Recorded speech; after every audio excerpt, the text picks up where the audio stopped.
Sejam bem-vindos a mais um episódio do Longevos Podcast. Mais um episódio, Fábio? Mais um episódio, cara. Muito bom estar com você. A parte melhor da vida é que começamos a botar uma pressão que o nosso pai nos pediu, né? Tem soprado no nosso ouvido. E tem, cara, e como tem. E ele tem nos presenteado semana a semana com pessoas extraordinárias. Isso a gente já vimos que não está no nosso controle, né? Muito bom, cara. E assim, eu fico muito feliz, porque esse episódio é especial, é um episódio que nós estamos trazendo uma pessoa que nós admiramos muito. Vemos muito ela trabalhando, né? E para Deus, dentro da igreja, dentro da Mãe de Cristo, né? Tanto na sede, tanto em Canasvieiras, tanto em outras unidades da Mãe de Cristo também. E pra gente, em muitos momentos, é tão distante, né? E agora tá aqui tão perto. Então, quero agradecer a sua presença, Pastor Paulo Mazarém. Muito obrigado pelo seu tempo. Muito obrigado pela tua disposição. Que Deus continue abençoando a tua vida constantemente, a sua e da sua família. Seja muito bem-vindo. Gratidão a Deus pela oportunidade, privilégio de conhecer esse trabalho lindo, longevos, que eu creio que vai impactar o Brasil e muita gente fora dele. Oh, glória! Em nome de Jesus. Isso aí, uma honra estar com vocês. Em nome de Jesus. Em nome de Jesus. Como de praxe, começar fazendo... Geralmente a gente faz antes, né? Mas dessa vez, com essa presença, a gente tem que fazer durante. Impossível. Mesmo se quisesse, vamos ter que fazer ao vivo. O nosso grande pedido de uma oração, pastor. Acho que não... tanto pela honra, quanto pelo respeito, quanto pela unção. A gente aprendi muito no Velho Testamento com, se eu não me engano, foi o Eliseu, que ele disse, não, eu só quero a unção dobrada, não quero mais nada. Então, porque essa sua experiência, esse seu conhecimento verbal, de posicionamento, é o que nós vemos na unidade do Longevos a levar para outros. Então, gostaria muito da sua oração e profecias. Amém. Vamos orar por todos aqueles que nos acompanham nos mais diferentes lugares, para que tudo aquilo que for tratado hoje aqui possa edificar de forma poderosa. Senhor, nós queremos te agradecer pela alegria, pelo privilégio de estar nesse podcast que o Senhor tem projetado, Senhor, não só aqui na Grande Florianópolis, mas para o Brasil, e eu creio, Senhor, que vai alcançar nações. Nós te agradecemos por cada pessoa que faz parte desse projeto, que idealizou este sonho que hoje é real. Amém. E pedimos, Senhor, que aquilo que for tratado edifique a todos, cada pessoa que nos acompanha, Senhor, agora nos mais diferentes lugares, que a bênção, que a presença do Senhor alcance esta pessoa, Senhor, e que a vida dela seja transformada, impactada pela palavra do Senhor e por tudo aquilo que nós vamos hoje aqui falar. Essa é a nossa oração, em nome de Jesus. Amém. Amém. Pastor, vou abrir esse podcast, é uma tradição nossa, né? Saber um pouco do nosso convidado. Então, por favor, não dizer ruim. Eu sei que o senhor é pai, sei que o senhor é esposo, sei que o senhor é pastor, sei que o senhor é mestre, mas assim, tem vários adjetivos aqui, aprofunda muito na Bíblia, sabe muito da palavra, compartilha muito conhecimento, é um dos seus propósitos do senhor. Fala um pouco da sua história pra gente, deixa a gente conhecer um pouco mais de quem é realmente o Paulo como esposo, como pai, e como pessoa, e como servo de Cristo, por favor. Eu vou fazer um acréscimo, que eu quero lhe ouvir.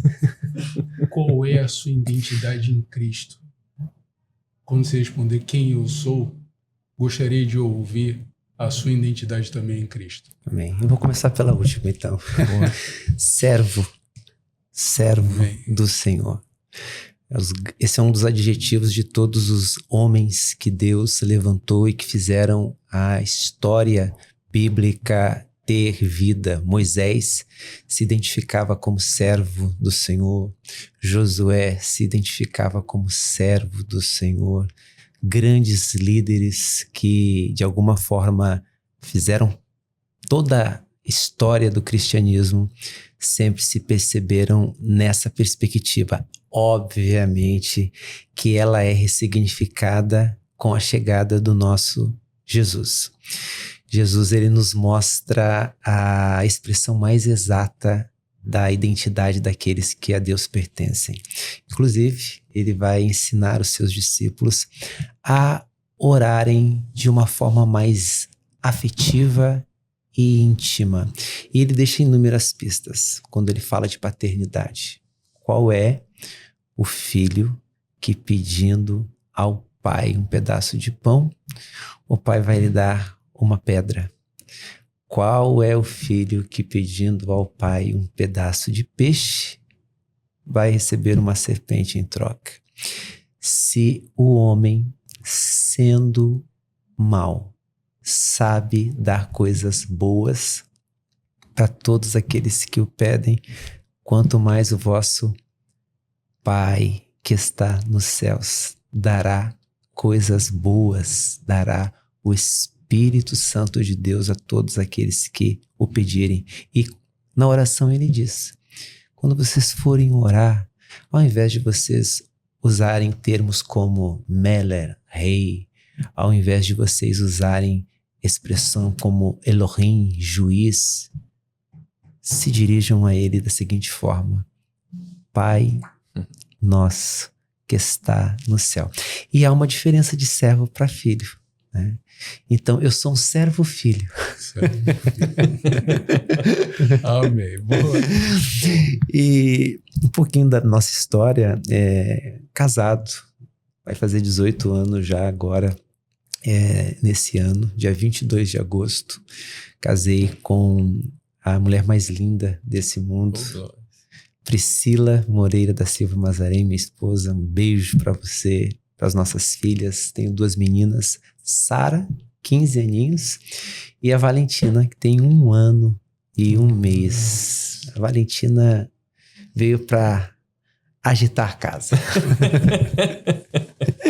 Ela é temporânea. É uma experiência, eu digo que a distância de 15 anos, depois de ser pai novamente, é uma experiência de paternidade, digamos assim, distinta. Levando em consideração, obviamente, a bagagem, o know-how, o que a vida vai te ensinando, porque a cada dia que passa, sobretudo para aquelas pessoas que vivem naquela filosofia do lifelong learning, né, da aprendizagem contínua, Agostinho dizia o seguinte: não tal como fui, mas tal como sou.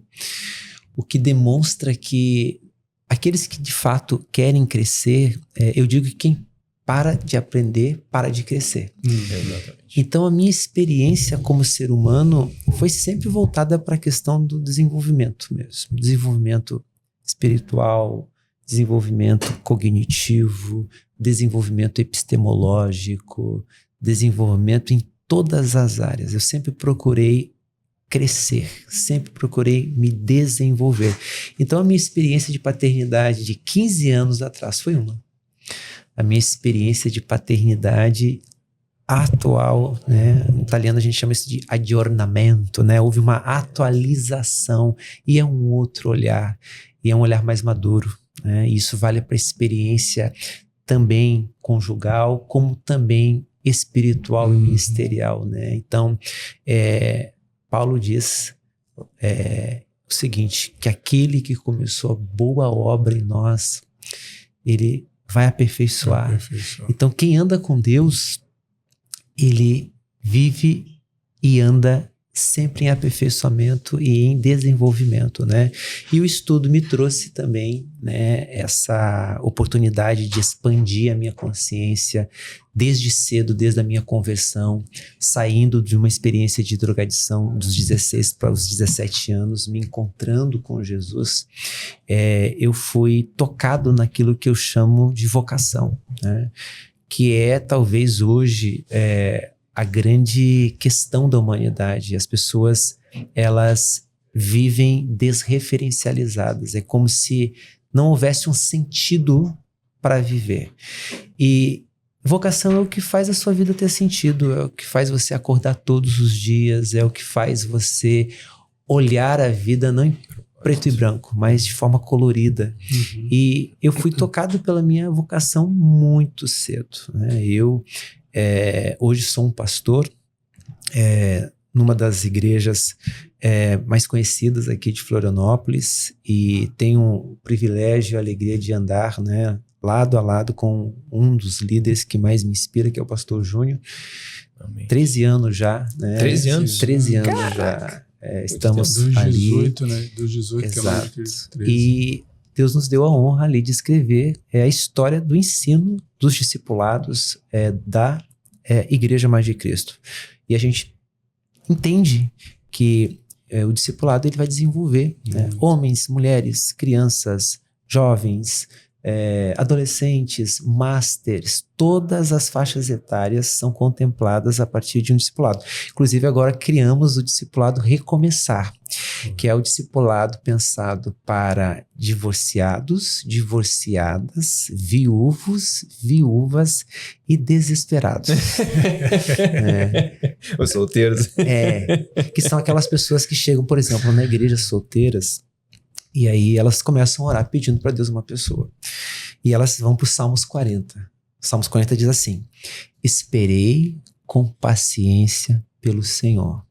Só que, como dizia o grande literato português, inclusive ateu, ele dizia o seguinte: não tenhamos pressa, mas não percamos tempo. José Saramago. O tempo vai passando, dizia o pastor Cazuza, né? O tempo não para. Pastor Cazuza. E aí, 2, 3, 4, 5 anos, a pessoa pula dos Salmos 40 para o Salmo 70. Né? O Salmo 70 diz assim: apressa-te, Senhor, em vir me socorrer. E aí ela já entra no modo de desespero. Quando chega de 10 anos que não apareceu ninguém dentro da igreja, aí ela vai para Mateus 11. E o que vier a mim, de maneira nenhuma será lançado fora. Não quero uma jornada dessa. E é bíblico, né? Então a gente desenvolveu, porque assim, existe uma epidemia hoje chamada solidão no mundo. E eu, quando cheguei em Florianópolis em 2003, eu fui tocado pela solidão. E é um desafio você, por exemplo, chegar em casa depois de uma reunião, de uma celebração com pessoas, você ter que encarar, às vezes, a solidão de um quarto, de uma casa vazia. E hoje vai ter início esse discipulado. Exatamente no dia de hoje. Então, assim, a gente também atua como reitor, né, na Faculdade Mais de Cristo. A gente tem mais de 140 acadêmicos, nos nossos polos mais de 300 alunos, então a gente de alguma maneira tem uma vida bem intensa. Imagino. Sem sombra de dúvida. Imagino que sim. Por favor, meu amigo. Eu quero aproveitar, como nós estamos falando, veio a palavra solidão, veio a palavra educação, e isso sempre me remete à questão de estado de consciência. Através dos discipulados, tem-se uma intenção genuína em realizar um despertar de consciência, de entendimento. Na hora que lê os salmos todos, saber que, não, peraí, não adianta eu agora ficar correndo se eu não preparei o terreno antes. Então, trazer esse estado de consciência. E por diversas vezes eu gosto de falar muito da identidade. É por isso que eu questionei que, para exemplificar que é um fato, eu fui curado através do momento em que a minha identidade em Cristo ficou clara. Eu me tornei autogovernante, eu me baseio sempre em Gênesis 1, 26 e 27. Diz que eu sou a imagem e semelhança dele. E o outro ponto, eu já entreguei todos, eu não sei ela de forma única, mas assim, daqui todos os bichos, as aves, está tudo aqui, meu filho. Desfrute, mas governa. Então foi isso que me trouxe. Aí vem a pergunta: como estes livros, como esses discipulados, traz um despertar para essa ativação de identidade, esse estado de consciência? Como é que você tem observado os resultados destes alunos que têm passado por lá, os discipulandos, em aplicar na vida deles o que eles aprendem? Né? Como você tem visto o resultado desses alunos? Entendi. O que acontece? Calvino dizia que todo autoconhecimento só é possível mediante o conhecimento de quem Deus é. Hoje se trabalha muito no coach a questão do autoconhecimento, mas isso passa por uma via antropocêntrica, ou seja, o homem como medida de todas as coisas. Tá bom. É possível se ter um autoconhecimento a partir da psicologia, a partir de tantos outros saberes que podem, de alguma forma, nos tornar mais conscientes em relação a nós mesmos? Sim. Diz um filósofo suíço chamado Alain de Botton que a nossa cultura ela está devidamente equipada para isso, né? Com todas as epistemologias possíveis. Mas como a gente parte do pressuposto teológico de que fomos criados por Deus, a tese defendida é que quando Deus nos criou, Ele colocou em nós aquilo que se chama Zoe, que é a natureza divina em nós. Zoe. Do ponto de vista antropológico e teológico, nós somos seres pneumopsicossomáticos. O que significa isso? Pneuma, espírito, psique, alma, soma, corpo. Então, a gente, quando vai fazer uma explicação de quem nós somos, a gente faz uma estratificação didática, ou seja, espírito é essa dimensão, alma é essa e corpo é essa. Mas eu não consigo dividir, por exemplo, os senhores e explicar, essa parte aqui do Paulo é espírito, essa aqui é alma e essa aqui é o corpo. Por quê? Porque um espírito sem corpo é um fantasma. E um corpo sem espírito é um cadáver. Então, toda explicação que a gente procura dar, ela é sempre, do ponto de vista didático, ela é sempre conceitual. Então, quando a gente começa a observar essa questão do conhecimento de Deus a partir de uma experiência, Jó disse assim uma vez, olha, eu conhecia só de ouvir falar. Tem muita gente que conhece Deus porque ouviu o pai, a mãe, o vô que teve uma experiência com Deus, falar de Deus. E é diferente quando você tem a sua própria experiência. A gente até brinca que filho de crente não é neto de Deus. Por quê?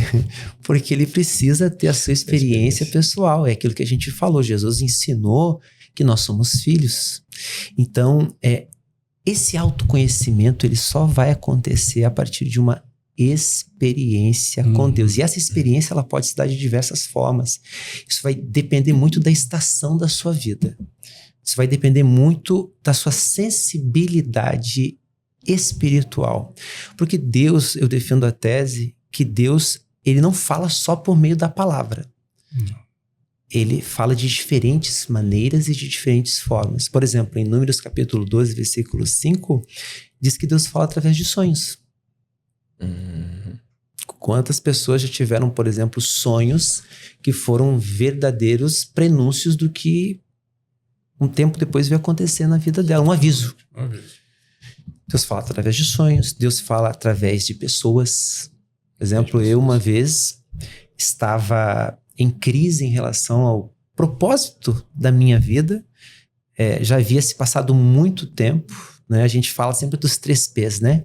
Promessa, processo e propósito. E há um hiato temporal entre isso. Então, a pessoa recebe uma palavra de alguém que nunca te viu, e isso aconteceu comigo logo na minha conversão. Jesus me arrancou das drogas. A minha experiência de conversão foi radical. Eu nunca tive nenhuma queda, nunca retornei para as drogas. E isso, eu digo que foi um divisor de águas na minha vida, porque a gente, infelizmente, conhece e acompanha, às vezes, pessoas que não têm essa mesma experiência. Então, foi muito radical essa minha conversão e logo o chamado já, essa fome e sede por conhecimento, né? Eu antes era das exatas, na minha conversão fui para as humanas. Comecei a devorar tudo que vocês possam imaginar. Psicologia, sociologia, antropologia, tudo. eu leio tudo, eu sou muito eclético. Então, assim, porque a minha formação também em ciências da religião me permitiu ampliar. Eu tenho formação em teologia, em ciências da religião, e fiz um mestrado também em ciências da religião. Então, isso me permitiu conhecer a diversidade e a pluralidade da experiência humana. Isso vale tanto para quem crê como para quem não crê.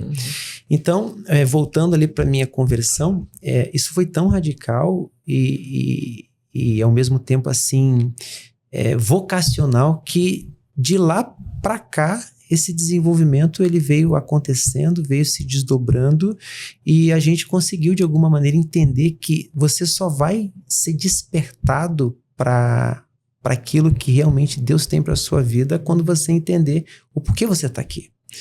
Por que eu nasci? Qual que é a missão da minha vida? Oscar Wilde dizia que muitas pessoas existem e não vivem. A pessoa só vai viver de verdade quando ela entender que ela não nasceu só para pagar a conta. Boleto. A maioria das pessoas, infelizmente, elas vivem correndo atrás da máquina. Ou seja, vive sem um sentido. Quem não tem um porquê não suporta a vida, né? Nietzsche foi o primeiro a trazer essa provocação, e Viktor Frankl, numa obra chamada Em Busca de Sentido, ele sobreviveu ao campo de concentração em Auschwitz, e lá nasceu uma tese. E o nome da obra é Em Busca de Sentido. Quem tem um porquê suporta qualquer como. Quem tem um porquê forte. Exato. Então, qual que é o porquê? E é curioso, né, que a conversão, a gente fala muito hoje sobre... Depois a gente pode até falar sobre religião e espiritualidade, que são coisas completamente distintas. E eu, como pesquisador do fenômeno religioso, eu faço questão de fazer esse corte epistêmico, que a gente vai abrindo janelinhas, né, aqui.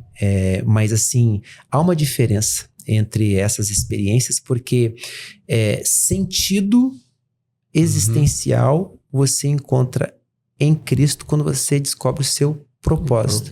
E eu estava vivendo nessa época, voltando para a questão de que Deus usa várias situações, nessa interrogação. Já havia se passado mais de 10 anos, e aquilo que eu havia escutado lá atrás de pessoas que não me conheciam se concretizou. E aí um dia eu cheguei para Deus e disse assim: Senhor, será que esse negócio de chamado não é coisa da minha cabeça? Eu queria tanto essa coisa de falar, de pregar, de ensinar. Me dediquei, me entreguei a isso e não acontece, as coisas não... E aí eu nunca vou esquecer que isso foi num sábado, eu fiz essa oração. Sábado à noite a resposta já veio, só que eu não estava preparado para responder, para ouvir ali Deus falando comigo. Olha como é curioso que eu vou dizer para vocês. Minha esposa disse assim: tu só lê, Cheiro. Para de ler um pouco.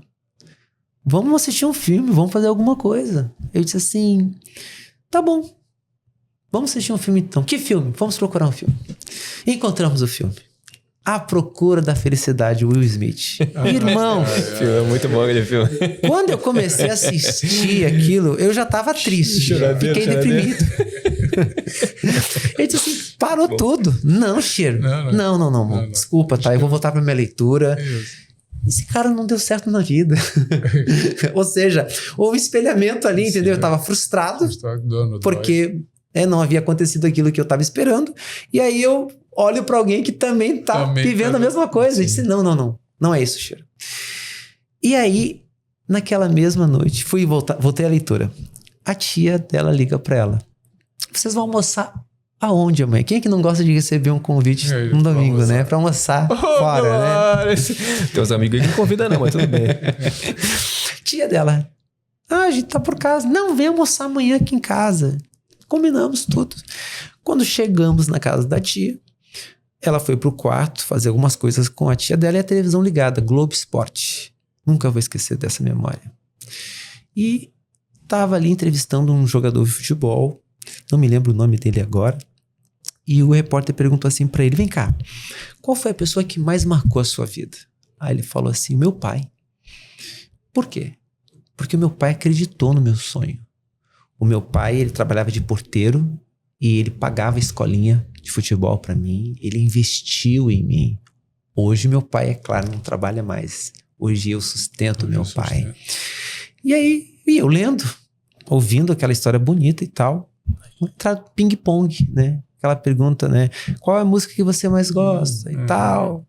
Livro que você mais gosta e tal? Qual o filme que mais te marcou? Aí ele, A Procura da Felicidade.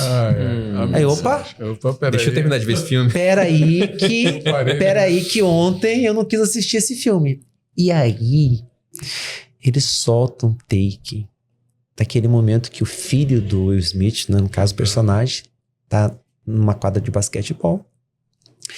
E o menino joga, faz cesta, e aí ele pega, antes de pegar a bola e botar no braço, o Will Smith projeta a frustração existencial dele pro filho e diz o seguinte: filho, você pode ser muitas coisas, mas o pai não quer que você seja um jogador de basquetebol. Isso. E aí o menino pega a bola, coloca debaixo do braço, diz, tá bom, pai. Meio que lamentando. E aí daqui a pouco ele cai em si. Eu acho que ele pensa na besteira que ele falou pro filho. Viu que era uma projeção dele pro menino, e ele diz assim pro menino: meu filho, as pessoas não conseguem vencer na vida e dizem que você também não vai conseguir. Caraca. Se você tem um sonho, não dá, deixa, meu irmão, aquilo não tem como. Aquilo entrou como uma espada em mim. Eu glorifiquei a Deus pela minha esposa não estar na sala, porque eu me emocionei na hora, né? Eu fui tocado. Ela ia dizer, tá vendo? Deus estava querendo me usar ontem. Você não deixou, né? E você não deixou. Aí o que acontece? Aquilo ali já foi uma ministração para mim. Segunda-feira, entro numa relojoaria para fazer o orçamento de um relógio. Aí o relojoeiro dá o preço, eu saio da relojoaria, quando atravesso a rua, psiu, psiu, olho para trás, não vejo ninguém, olho para frente, não vejo ninguém. Quando eu olho pro outro lado da rua, uma pessoa que eu nunca vi na minha vida, acenando para mim e me chamando. Aí eu dei uma de João sem braço. Sim, você mesmo. Aí atravessei a rua, 1,5 metro mais ou menos, ele olhou para mim e disse assim, olha, eu não sei quem tu é, eu nunca te vi na minha vida. Meu Deus, eu comecei a arrepiar. É a primeira vez que eu te vejo. Eu estava dentro da relojoaria quando tu entrastes, e quando tu saiu de dentro da relojoaria, eu tive uma visão com você. Você vai ser um pastor, e a forma como Deus vai te usar vai ser tão singular que o teu jeito de falar e de se vestir vão inspirar e influenciar muitos jovens. Deus me mostra você num lugar. Esse lugar não é conhecido ainda no Brasil, mas ele vai ser conhecido no Brasil inteiro, e através desse lugar você vai viajar por muitos lugares. E aí começou a falar coisas que só eu e o Senhor sabiam. Eu tremi nas bases. A voz embargou, a perna começou a bater uma na outra, porque quando Deus quer falar com o ser humano, ele fala aonde ele quer. E aí, depois desse dia, eu confesso para vocês que aquele resíduo, aquela interrogação acerca de propósito, ela foi completamente sanada. E são 13 anos que a gente está hoje na Mais de Cristo e cumprindo propósitos. Uhum. E aí entra a pergunta que foi feita. O discipulado, ele serve realmente para manifestar propósito e ativar autoconhecimento. Enquanto você está aí respirando, eu vou dar um testemunho como um dos seus alunos. E não é para contar os testemunhos, mas a importância de um discipulado. Durante anos, eu vivi opresso sobre uma religiosidade, não sei se é o termo mais correto, e isso me fez com que eu passasse por vários tipos de religião. Então, nasci num berço católico, não praticante, tinha dito para todo mundo que eu não ia ficar naquele exercício físico aeróbico, que era senta, levanta o joelho, isso aqui repete as mesmas coisas. Conheci a minha ex-esposa, fui para o Rio Grande do Sul, fui demitido do meu casamento, para usar um termo mais leve, fui demitido do meu casamento, afastado por justa causa. Aí encontrei, vai passando as pessoas assim na nossa vida, que para mim foi ótimo. Vamos conhecer algo mais forte? Vamos. Então tá, vamos para o espiritismo. Passei um período no espiritismo, levo a filha. Cara, o espiritismo tá mais leve, essa mesma pessoa. O espiritismo tá mais leve. Vamos para um bando, para que bando você quer. Até aí, houve uma desconstrução. Eu estou contando essa história para chegar no capítulo 4 dos Homens Corajosos, que fala sacerdócio. Quando eu vivi isso, hoje eu sou um cristão fervoroso, amo a palavra e recente, porque ela realmente me curou. Hoje, esta mesa existe por causa disso. E ouvindo toda a sua história de que através de uma palavra acontece, esse capítulo 4 ele me salvou. Até esse capítulo 4 eu não era casado. Eu não via valor. Até esse capítulo 4, o que ele fala sobre sacerdócio, e ele diz logo no primeiro estrofe, eu vivo alta responsabilidade por eu não ter vivido isso durante muitos anos e sempre terceirizei os meus problemas. Eu era ávido e era muito bom em contar história. Pensa um cara bom para contar história. E aí veio essa palavra. Falou, quem leva a palavra para dentro de casa é o homem. Não tem nada a ver com a mulher. Quem tem que dobrar o joelho é o homem. Não tem nada a ver com a mulher. Quem tem que amar a mulher não é a mulher. Olha, não é a mulher que tem que amar o homem, é o homem que tem que amar a mulher. Aí quando terminou essa frase, eu falei, pai, se é um recado, mas o senhor sabe que eu sou matemático, eu vou testar. Isso quer dizer o seguinte, realmente Deus fala através de itens assim. Eu realmente fui tocado, hoje me tornei um cristão, venho buscando ajudar a homens, aos nossos irmãos, tanto dentro da igreja quanto fora. E lá foi uma flecha dita através do professor que estava lá, que se chama Kaique, honrar a vida dele. Ele falou, não, você precisa se posicionar. O homem, ele tem esse papel.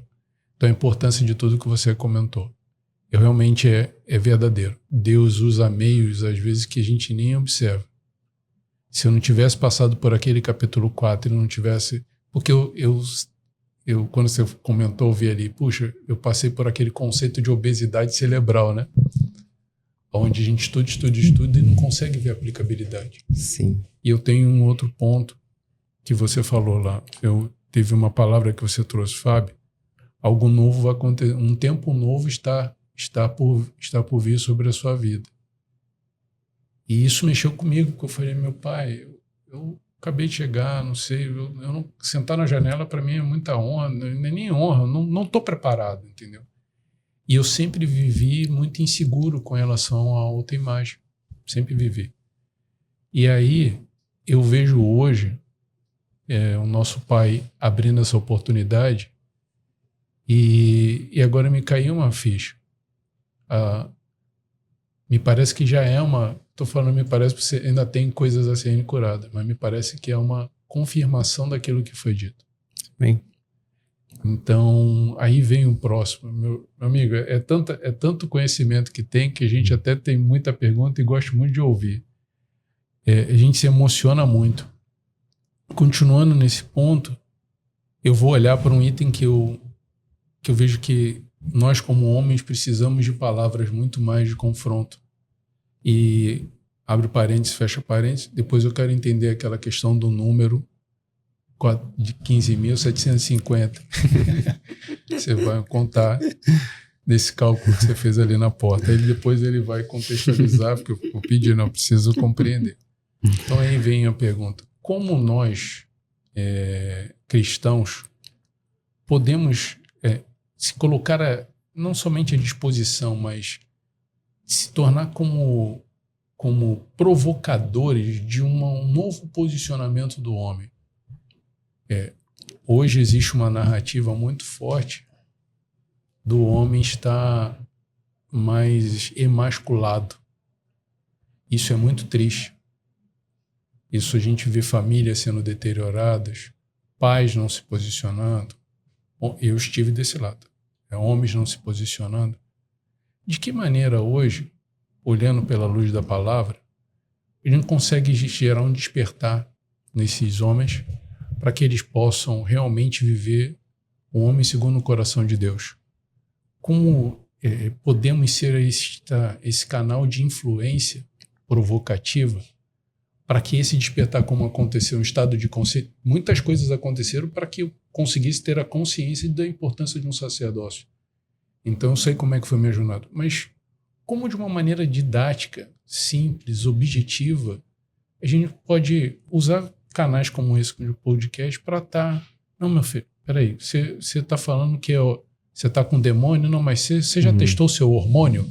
O povo troca qual foi direito. Exato. Queria te ouvir um pouquinho nesse sentido. Sua pergunta é bastante sensível e eu quero não agredir aqui nenhuma sensibilidade.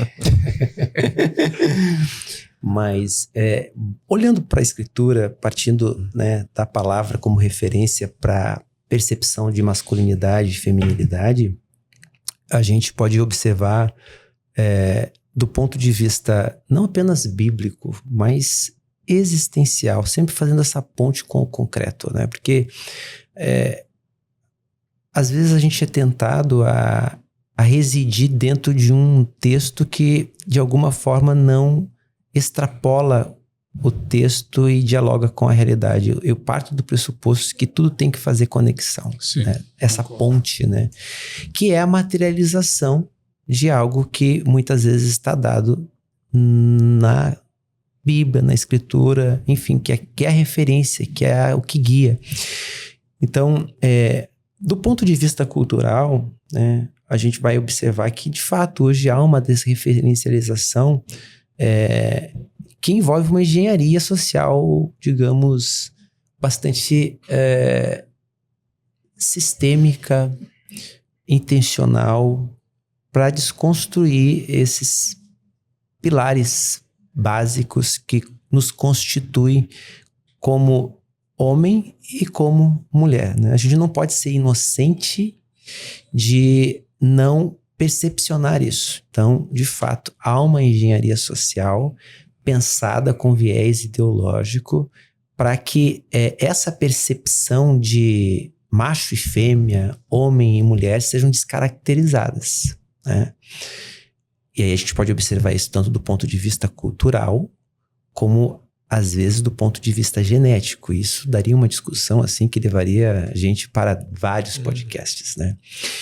Mas se a gente tem como referência um retorno às fontes, eu acredito que retornar, a gente chama no hebraico de techuvá, né? Techuvá significa retorno para Deus. Ou já como sinônimo metanoia, né? Arrependimento, mudança de mentalidade. O homem, quando ele se volta para Deus e procura viver de acordo com aquilo que Deus quer, não apenas dele, mas nele vem uma ajuda que é do alto. Porque assim, vamos lá, voltando para a questão das drogas. Quantos milhões é gasto, né, pelo governo em políticas para ressocialização de pessoas que vivem na drogadição? Milhões. Resolve o problema? Cracolândia está aí para a gente observar. E esse é um dos aspectos positivos da religião. Nesse sentido, né?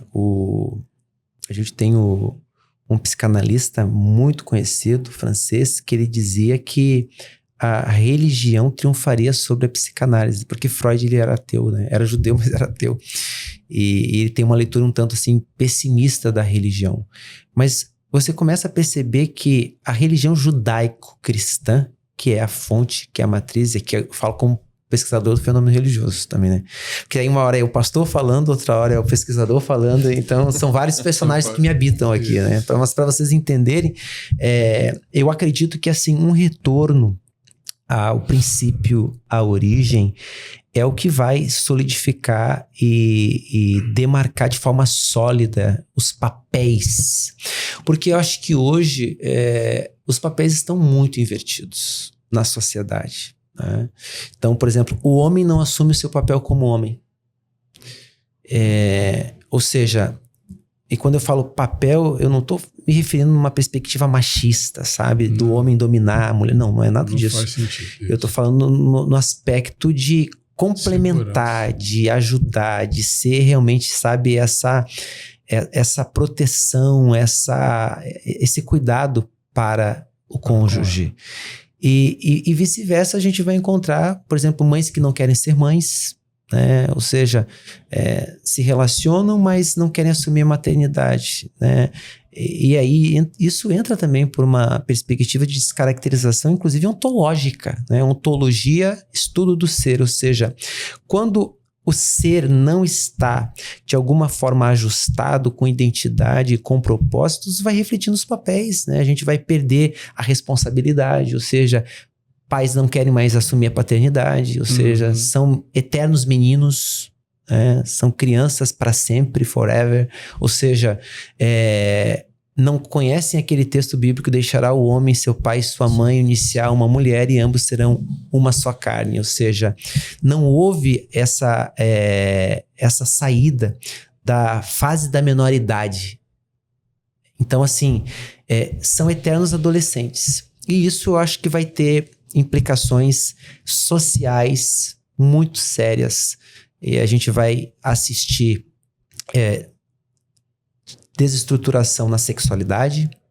Richard Foster diz que a gente fala muito em sexo na nossa sociedade em termos de abrangência e pouco em termos de profundidade. E aí as pessoas confundem liberdade com libertinagem. Uma sociedade que não tem freio, que não tem limites, ela está se inclinando para a sua destruição. Então eu acho que tudo isso vai tocar naquilo que a pergunta aqui aponta, né? Essa questão da descaracterização passa por inúmeros fatores, né?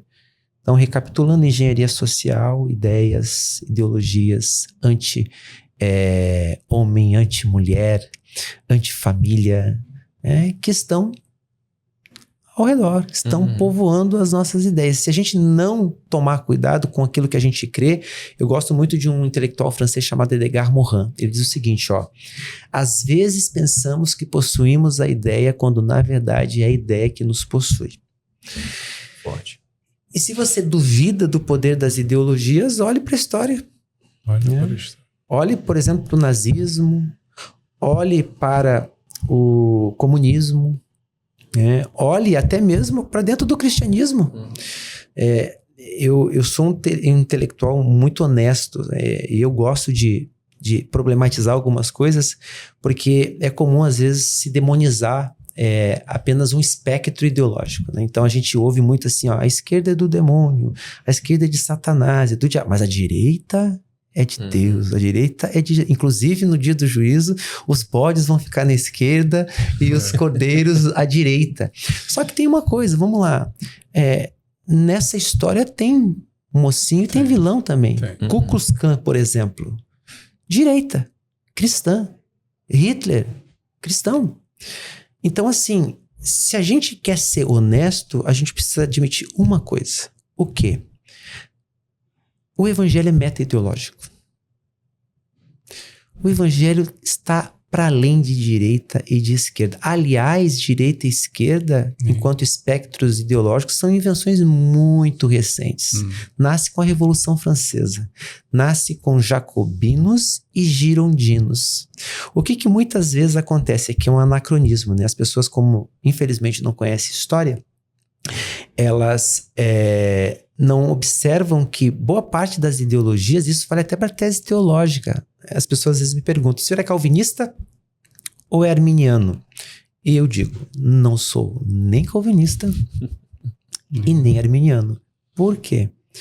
Porque tanto Calvino quanto Armínio foram teólogos que fizeram uma leitura da Escritura e recortaram aquilo que fazia parte da sua tese teológica. Aí eu volto lá para Agostinho.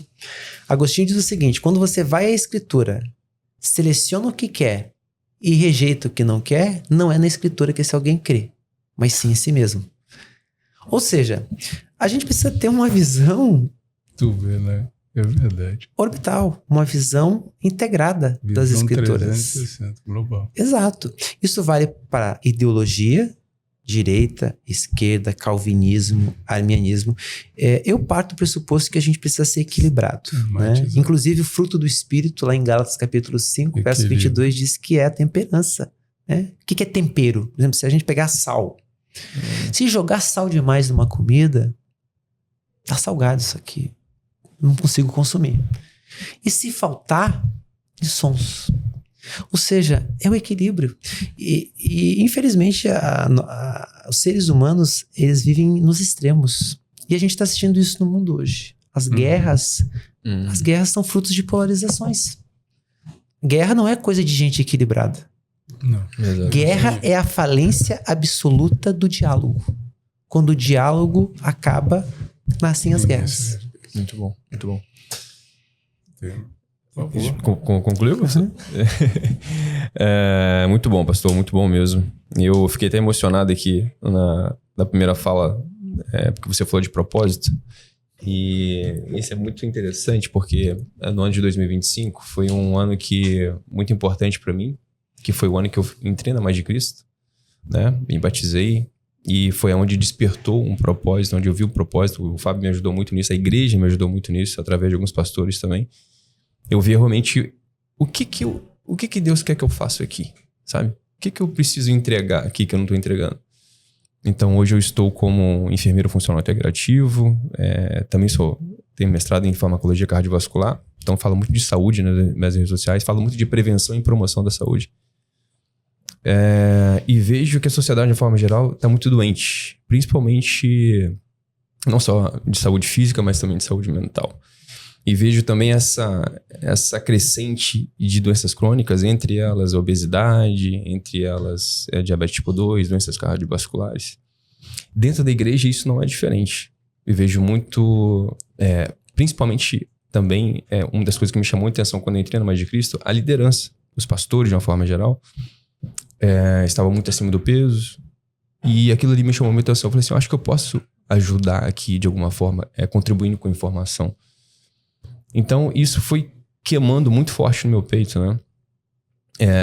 E eu vejo, tem uma frase muito, muito bacana que eu gosto, e falo bastante quando eu dou palestra também, Deus nos deu um cavalo e uma mensagem. E eu vejo que as pessoas insistem em matar o cavalo e não transmitir a mensagem. Se você for ver biblicamente, lá em Provérbios é um livro que fala muito de sabedoria, muito de conhecimento, discernimento, sensatez. Lá em 20:15 fala, né? Palavras de conhecimento vale muito mais do que ouro e rubi. E se você for um pouco mais a fundo também, em 1 Coríntios 6,19 fala, o templo é espírito, o seu corpo é templo do Espírito Santo. E eu vejo constantemente dentro da igreja o que de fato a gente está fazendo, como a gente está falando para essas pessoas, né? Porque a partir do momento que eu estou como líder ou estou à frente de algo, o senhor não vê... O que o senhor pensa sobre isso? Isso eu gostaria de perguntar para o senhor. Como que a gente pode melhorar o conhecimento dessas pessoas? Porque está na Bíblia, é bíblico, está aqui o manual. A gente segue, o Luan fala muito disso, né? A gente segue um manual para construir uma máquina para instalar uma máquina de lavar louça, um micro-ondas, né? Qualquer outro equipamento dentro de casa, mas a gente está aqui, a gente não segue o manual. Eu vejo essa religiosidade dentro da igreja. E isso é uma das coisas que me incomoda um pouco. Ou seja, para algumas coisas vale muito a palavra, mas para outras coisas, isso aqui não serve para mim, isso aqui eu não levo. Mas você está à frente, você também tem que servir como exemplo.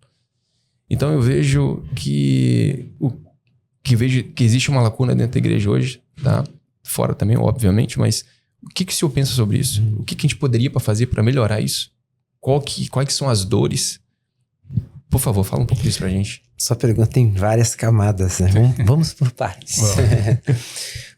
Vamos lá. Juvenal, ele dizia o seguinte: mente sã, corpo são. Mente doente, corpo doente. Eu observo que boa parte das patologias que tocam a nossa humanidade são decorrentes da psique. Aí, esse casamento, né, do que a gente chamaria de psicopatologia, né, ou reação psicossomática. Corpo doente, mente doente, corpo doente. Eu acho que isso é fruto de uma ausência de conhecimento, de literatura científica também, quando a gente vai tocar em questões de nutrição, de alimentação, sobretudo levando em consideração determinados contextos. Isso passa, obviamente, por questões de natureza social, na minha perspectiva, de educação alimentar. Então, se não há um espaço para se refletir sobre o tema, as pessoas não vão conhecer a verdade. E aí não se cumpre João 8,32, que diz: conhecereis a verdade e a verdade vos libertará. O Maimonides é um rabino judeu, ele diz o seguinte: olha, deves aceitar a verdade, independente de onde quer que ela venha. Ou seja, não apenas a verdade bíblica, mas toda a verdade. Toda a verdade. E, obviamente, eu escrevi uma lição cuidando do templo para as mulheres. E eu toco exatamente nessa questão. Tão sagrado quanto a alma e o espírito é o corpo, porque é aquilo que eu falei. Um corpo sem espírito é um cadáver e um espírito sem corpo é um fantasma. Ou seja, nós somos seres integrais. De que forma a gente cuida do espírito? Buscando a Deus. Teilhard de Chardin, ele tem uma máxima muito bacana: não somos seres humanos vivendo uma experiência espiritual, somos seres espirituais vivendo uma experiência humana. Ou seja, toda a comunicação de Deus se dá com o espírito. João 4,24, Deus é espírito e importa que os seus adoradores o adorem em espírito e em verdade. Ou seja, 1 Tessalonicenses 5,23 diz assim: e o mesmo Deus de paz os santifique em tudo, espírito, alma e corpo. Ou seja, nessa perspectiva somos seres trinos, mas como eu disse, para fins didáticos. Então a comunicação de Deus com o homem se dá pelo espírito. Alma é psique, né? Na filosofia aristotélica, sentidos, visão, tato, olfato, paladar. E o corpo é o meio pela qual a gente, enquanto ser humano, acontece. Se eu não tivesse corpo, eu não estaria aqui. E isso nos leva a uma seguinte reflexão: o cristianismo é uma religião centrada no corpo, não no espírito. Deixa eu me ajeitar aqui. Peraí, Por quê? Põe o cinto, isso. Por quê? Porque Deus, para chegar nesse mundo, precisou de um. João 1:1. No princípio era o Verbo estava com Deus, o Verbo era Deus e o Verbo se fez carne e corpo. Habitou entre nós. Jesus morre e ressuscita num corpo. Ou seja, então, se as pessoas tivessem consciência da valiosidade que é o corpo, elas cuidariam muito mais dele. E aí entra aquela matemática que eu fiz ali quando eu cheguei perguntando a sua idade, né? Por quê? Porque em Salmos 90:10 diz o seguinte, que depois dos 70, o que sobra é enfado e canseira. Gosta de matemática. Pega 70 e multiplica por 365. Você vai ter aproximadamente 26 mil dias. Depois disso, diz a Escritura, sabedoria sagrada, cansaço e enfado. Eu, por exemplo, já estou com mais de 15 mil dias. Eu já vivi mais de 15 mil dias. Estou com 43 anos de idade. Ou seja, para 26 mil... É um pulo. Falta pouco. É um pulo. Mas aí vem uma questão interessante. Olha só o que a Escritura vai dizer. Ensina-nos a contar os nossos dias para que alcancemos corações sábios. Isso me leva a uma reflexão muito profunda. Porque a gente parte do pressuposto de que sabedoria é aquisição de conhecimento.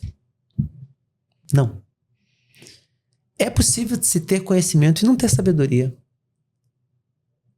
Aliás, a gente vive na era da informação.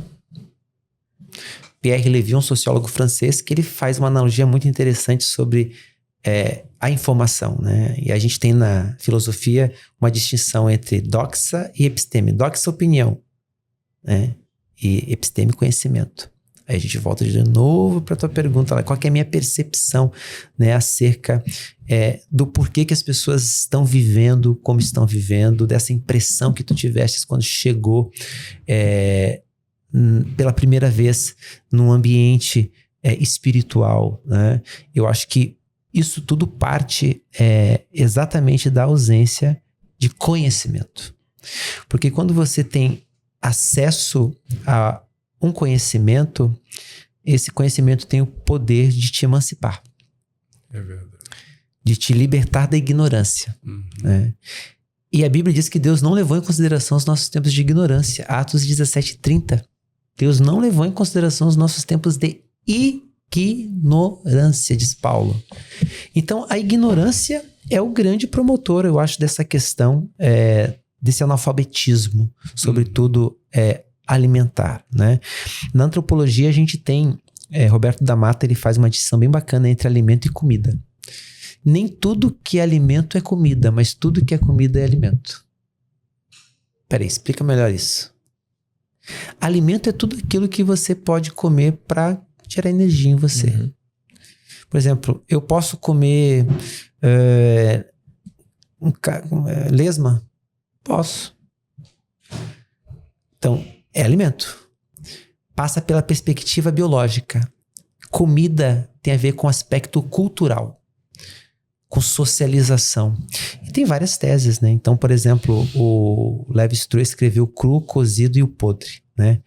Ele mostra que a humanidade, na medida que ela foi evoluindo, ela foi mudando a técnica de preparação do alimento. Selvagens, né? Apressado come o quê? Sushi, né? Apressado come... Apressado come sushi. Já pessoas, né, mais, digamos assim, alfabetizadas comem churrasco. Churrasco, isso. Porque passa pela preparação. Exato. E aqui entra a questão da civilidade. Olha que interessante. O impacto que a preparação de um alimento tem na percepção do mundo. Eu gosto de fazer uma distinção entre o glutão e o gourmet. Vocês já ouviram essa distinção? Não. Por exemplo, qual que é a diferença de um glutão para um gourmet? Então, por exemplo, você convida a pessoa para comer na sua casa. Aí a pessoa, você serve lá uma empadinha com um formato de avião, sei lá, alguma coisa diferente. Uhum. Aí a pessoa bota na boca, engole assim a comida, aí pergunta, e aí, tava gostosa a empadinha? Que empadinha?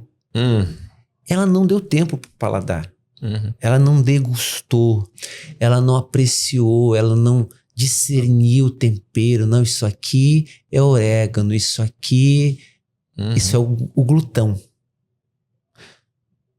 E o gourmet? O gourmet é aquele que aprecia o alimento. Uhum. É quando você senta na mesa. Tem uma cena no filme Ratatouille, não sei se vocês lembram. Já vi, muito bom.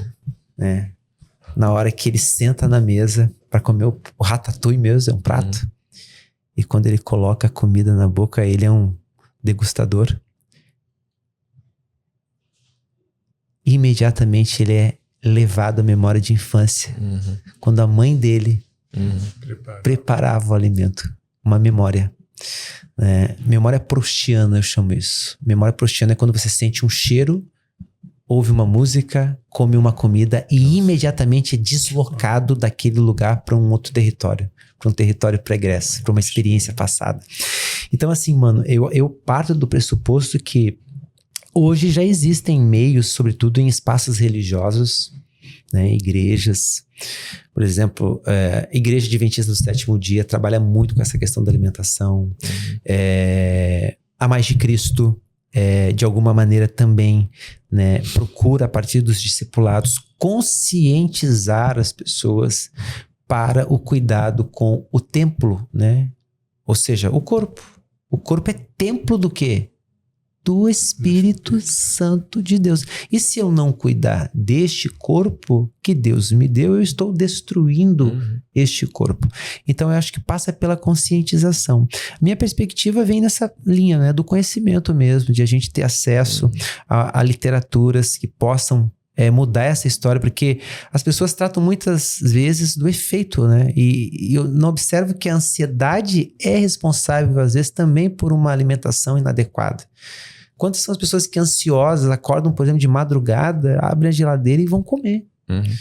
Então elas estão com um problema psicológico. Uma coisa está influenciando outra, não é só a comida em si. Não. Ou o alimento em si, né? Eu estava pensando hoje nessa questão de alimento e comida, né? Porque o que é alimento? Arroz, feijão, ovo frito, isso é alimento. Então, quando eu quero me alimentar, eu como em casa. Quando eu quero comer comida, aí eu vou para um restaurante. Porque ali é um espaço de socialização, de troca. Os maiores negócios sempre acontecem aonde? Na mesa. Reconciliação. Mesa. Santa Ceia. Jesus fez aonde? Na mesa. Então a mesa, ela é uma categoria metafórica que tem um impacto na psique e na experiência humana muito forte. Muito bom. Posso só dar mais um pitaco? Por favor. Pegando esse gancho também, pastor, como o senhor falou de propósito, eu vou seguir nessa linha. Porque quando eu descobri o meu, eu vejo que isso é muito forte. E eu vejo que isso é muito sério. Porque quando você deixa de fazer o propósito que Deus tem para você, você deixa de impactar muitas pessoas, muitas vidas. E aí, eu vejo que um dos lugares que tem mais sonhos perdidos, que tem mais propósitos não cumpridos, que tem mais ideias que não foram realizadas, é o cemitério. Lá tem... Miles Monroe dizia isso. Então, o que eu tô fazendo, porque quando ou dentro da igreja ou fora da igreja, quando você descobre o teu propósito, é um ponto. Quando você vai e efetua esse propósito, vai em prol desse propósito, você está cumprindo aquilo que Deus passou para você. Você falou de processo, às vezes você está cumprindo o seu propósito no meio do processo, né? Mas eu vejo também que a grande maioria das pessoas passam a vida, como o senhor falou, tô ali, eu quero só pagar meu boleto, eu quero só pagar minhas contas, eu quero só fazer isso aqui e tal. Você deixa de viver um propósito. Quantas pessoas que seguem hoje dentro da igreja, aqui a gente está falando, o Fábio fala muito, bota amor nas minhas palavras, e por favor, bota amor nas minhas palavras. Mas assim, pessoas que sabem a palavra, pessoas que entendem, tem um propósito e não acabam cumprindo esse propósito. Porque esse propósito, como eu falei, acaba impactando muitas vidas. E eu vejo que isso é um gargalo muito grande. Por favor, fala sobre isso. Eu acho que a jornada do desenvolvimento ela é pessoal. Então, a gente de alguma maneira olha para o coletivo, mas no coletivo existem singularidades. E cada pessoa tem o seu time, cada pessoa tem a sua perspectiva, cada pessoa tem o seu universo de expectativas, de experiências. Então, é óbvio que a gente tenta categorizar algumas coisas, como eu falei desde o início, para tentar entender. Mas o ser humano, como dizia um dos meus mentores, é um nó de relações que o tempo por si só não basta. Nós somos seres muito complexos. Muito complexos. O ser humano, ele é muito complexo. E eu, entendendo que essa perspectiva ela se dá em nível de desenvolvimento subjetivo e pessoal, eu me lembro da pirâmide de Abraham Maslow, né?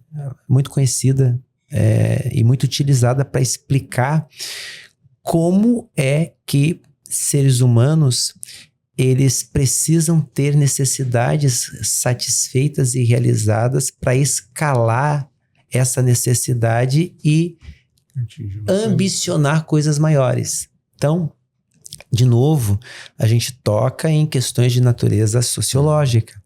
Uma pessoa que, por exemplo, não tem o que comer, que não tem o que beber e que não tem o que vestir, ela nunca vai ter uma utopia.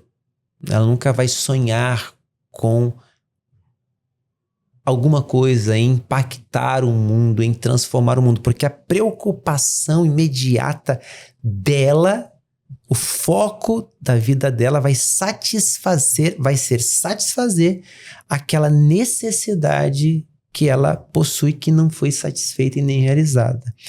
Então, uma vez que essa necessidade ela é realizada, né, a gente tem comida, mas a gente não quer só comida. Uhum.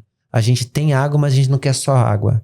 A gente é casado, tem sexo, mas a gente não quer só sexo. A gente vai escalando nessa pirâmide. E até chegar lá no topo, que é a realização pessoal, que é a influência, é você entender, eu tenho um propósito, eu nasci para impactar pessoas, a minha vida inspira a vida de outras pessoas, as pessoas me têm como uma referência. Você precisou passar por cada uma dessas pirâmides, na pirâmide, por cada um desses processos satisfeitos, realizados, cumpridos, para chegar lá no topo e dizer, gente, vem comigo. Então, se isso não for de alguma maneira realizado, e aí entra a importância do evangelho, a importância da fé. Eu sou filho do evangelho. Né? Eu estou onde estou por causa do evangelho, por causa de Cristo, e eu tenho convicção plena. Todos os dias eu agradeço a Deus pela oportunidade de Deus ter me escolhido, de Deus ter entrado na minha vida, de ter mudado a minha história, né? Uma vez quando eu cheguei na Espanha, a primeira vez que eu fui fazer a implantação da visão da Mais de Cristo, eu fui tocado por um sentimento que eu, ao tomar consciência, eu fiz questão de exorcizar ele. Por quê? Porque quando eu me converti, Jesus me salvou, muitos outros jovens também acabaram indo para a igreja. E eu me lembro que o papo de todos esses jovens é: um dia você é pastor, um dia você é pastor, um dia você é pastor. E a vida passou, o tempo passou. E cada um seguiu um caminho, cada um seguiu um destino. E isso me veio à memória quando eu cheguei na Espanha. E quando eu cheguei na Espanha, eu estava no aeroporto em Barajas, e aí veio uma voz que me disse assim: tu conseguiu, né? Caraca. Tu venceu. Muitos tentaram, mas não conseguiram. Mas afinal de contas, né? Você estudou muito, né? Você leu bastante. Você tá aí porque você merece. Quando eu vi essa voz, você está aí porque você fez, você está aí porque você é bom, porque você merece. No mesmo instante eu pensei: tem muita gente mais capacitada do que eu, que estudou muito mais do que eu, que leu muito mais do que eu e não está onde eu estou. Então não é eu. É Deus. É o Senhor. Naquele momento, mano, eu fui renovado no espírito. Jesus me impactou de uma forma, eu comecei a chorar ali. Eu disse: Senhor, obrigado, porque é o Senhor na minha vida.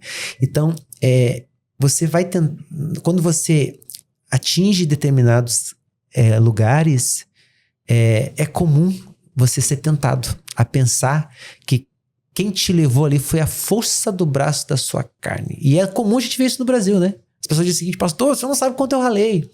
Pra mim estar onde eu tô, sabe esse carro aqui? Pastor, meu Deus, só Deus sabe o que eu ralei pra ter esse carro. Sabe essa casa aqui?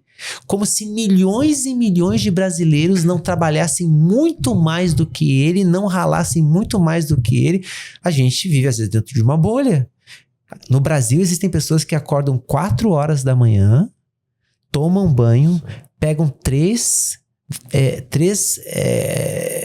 pega trem, pega carro, ônibus, para poder chegar no trabalho, e isso é diariamente, e não tem a metade do que essa pessoa que diz que tu não sabe o quanto eu ralei. Então, eu acredito piamente que não é a força do braço da carne, mas é que é dádiva.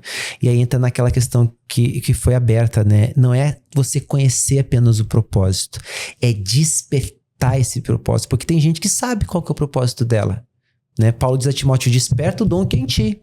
Quer dizer, eu sei o que Deus quer de mim, mas está aqui em hibernação.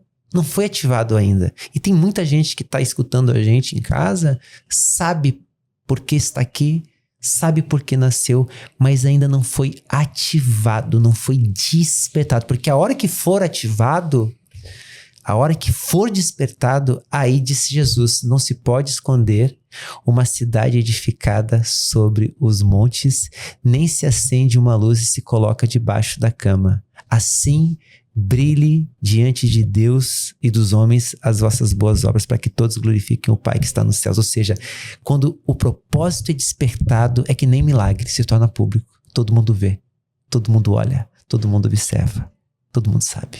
É isso. Pastor, eu quero aproveitar, eu vi um pouco mais da sua jornada. Pelo seguinte, você falou a respeito do propósito, desta ativação, e a sua jornada, ela... Temos visita, até chorando. Que lindo. Meia-noite. Seja bem-vinda. E a gente observa que para esses dois pontos, tanto o propósito como a ativação, isso a gente já sabe que é numa jornada. Em que momento, se não for... Talvez ela não seja a pergunta mais completa, mas eu vou trazer ela fracionada. Em que momento você observou que esta ativação ela iniciou? Como na palavra a gente pode despertar este propósito? A gente fala muito...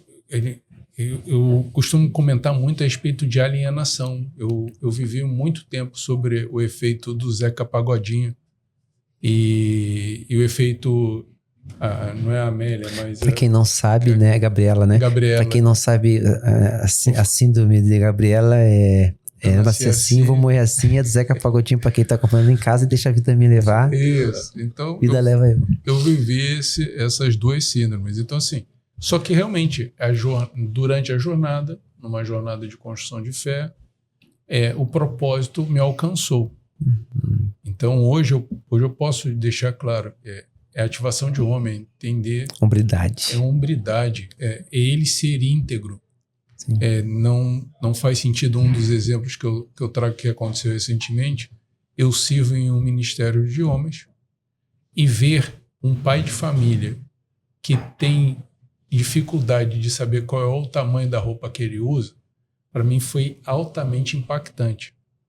É muito impactante eu ver esposas pedirem ajuda para realizar um despertar desses maridos.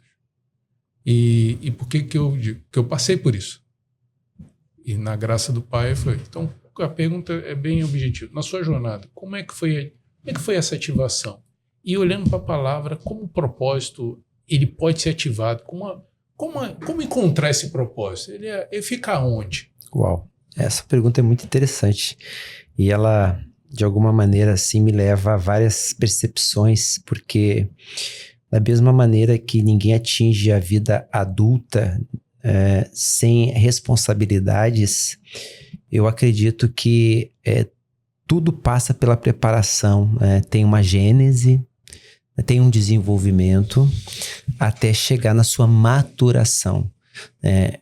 Porque aí entram perspectivas, por exemplo, quando é que eu sei que eu me tornei homem? Alguém pode dizer, na perspectiva biológica, a partir do momento em que eu vivenciei a minha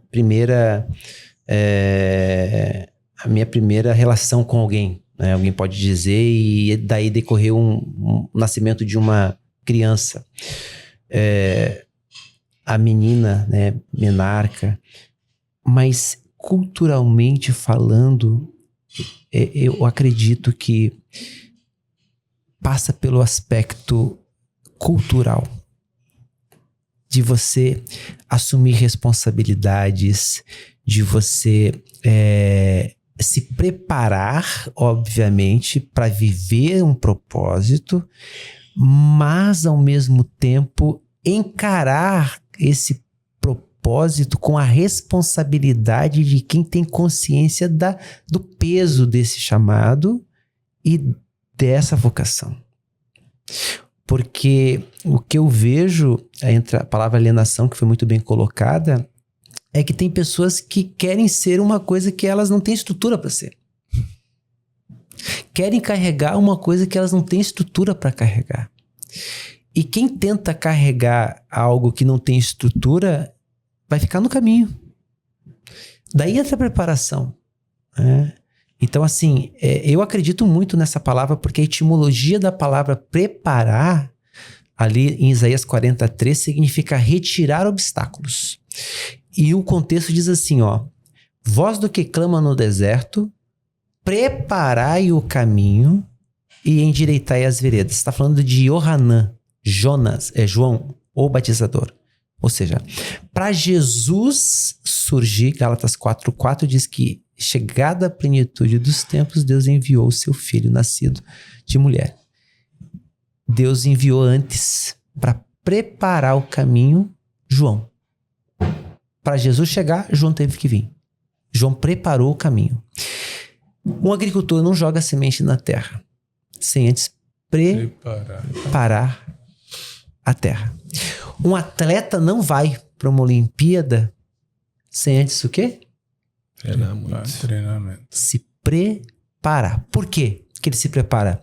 Porque ele tem consciência do telos. Telos é termo grego para propósito. Teleologia. Ou seja, tudo existe para cumprir um telos. Então, por exemplo, o celular tem vários telos, né? Não é só falar, né? Por exemplo, o microfone tem um telos. Qual que é? Amplificar a voz, enfim, o celular, a cadeira, né? O telos, por exemplo, da mesa não é ser assento. Uhum. E o telos da cadeira não é ser mesa. Tudo tem um telos. Todos nós temos um propósito. A Gaudium et Spes, que foi um dos documentos elaborados no Concílio Vaticano II, diz que cada ser humano é uma vocação. Todos nós temos um telos. Todos nós temos um propósito. E aí entra aquilo que a gente está falando. Tem gente que não despertou esse telos ainda. E outras, obviamente, não se prepararam, porque a preparação parte do fator humano. Aí entra aquilo que eu falei de sabedoria e conhecimento. Sabedoria, diz Tiago, quem tem falta, peça a Deus, que a todos dá deliberadamente. Conhecimento se busca lendo, aprendendo. Sabedoria vem do alto.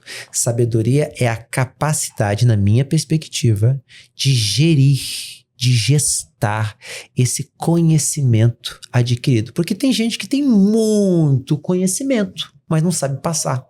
Tem gente que já leu muito, mas na hora de falar, de passar aquilo que leu, que aprendeu, não consegue, porque falta sabedoria.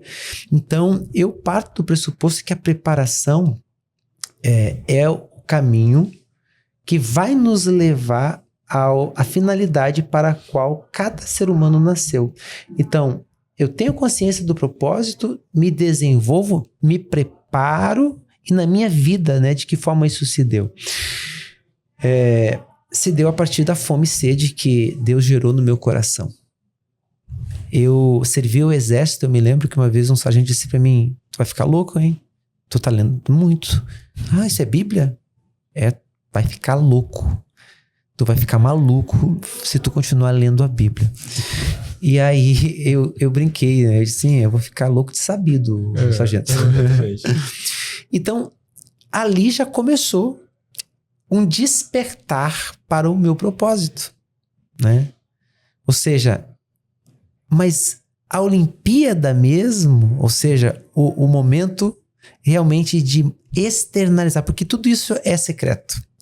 Ninguém me viu, por exemplo, acordando de madrugada para estudar, para ler.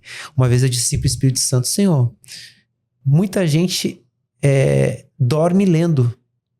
Eu acordo e vou ler, eu faço o movimento contrário. Eu acordava, perdia o sono e ia ler. E um dia eu perguntei para o Espírito Santo: por que isso? E aí o Senhor me falou, hoje você não entende. Um dia você vai entender. E aí, viajando o mundo, né, por vários lugares, hoje eu entendo o propósito de tudo aquilo que Deus ativou em mim, no sentido de eu tomar consciência e me preparar. Porque a sensibilidade passa por aqui. Né? Muitas pessoas ouvem, mas não obedecem. No hebraico a gente tem um conceito chamado assim, ó, Naaseh Venishma. O que é Naaseh Venishma? Naaseh Venishma no hebraico é ouvir e fazer. Tudo que o Senhor falou, nós faremos. Aí tem uma historinha que eu gosto de contar para ilustrar para o pessoal. Congresso, uma igreja, e convidaram um pregador muito famoso, muito conhecido. E aí eram 3 dias de festa. Igreja cheia, lotada. E, no momento da palavra, o pastor começou a pregar e bem na frente dele um menininho sentado na hora da pregação. No louvor, louvava, adorava, levantava a mão, aquela coisa toda. Quando chegava a hora da palavra, ele botava a mão no ouvido. Primeiro dia, foi assim. Segundo dia, chamou muita atenção do pastor esse moço. Louvor, celebração. De novo, segundo dia, mão no ouvido. Terceiro dia, a mesma coisa. Começou a palavra, mão no ouvido. Acabou o culto. Aí teve aquele momento, né, de ir cumprimentar o pastor. Pastor, que palavra! Olha, os 3 dias eu fui impactado pela palavra. Que reuniões maravilhosas a gente teve aqui. Aí o pastor sentiu liberdade e perguntou assim, tá, deixa eu te perguntar uma coisa. Eu percebi que quando eu começava a falar, você colocava a mão no ouvido.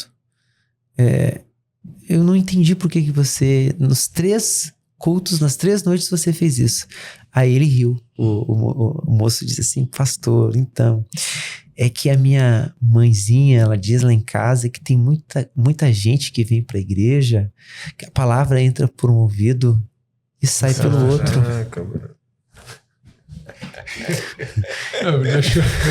Sábio. Sabedoria. E aí, quando a palavra começa a ser pregada, eu tapo um ouvido para a palavra entrar e descer pro coração. Isso é sabedoria. Isso é sabedoria aplicada. Por quê? Porque tem muita gente que ouve, mas não pratica. Qual é o lugar do mundo que tem mais ouvintes e poucos praticantes? Infelizmente, gente, igreja. Qual é o lugar do mundo que mais se prega sobre perdão? Igreja. Caraca. E é o ambiente onde tem mais pessoas que não perdoam. Não perdoam. Vocês entendem o desafio que é? Porque o desafio tá... e é para se tornar uma influência, uma referência, é em você ser exemplo.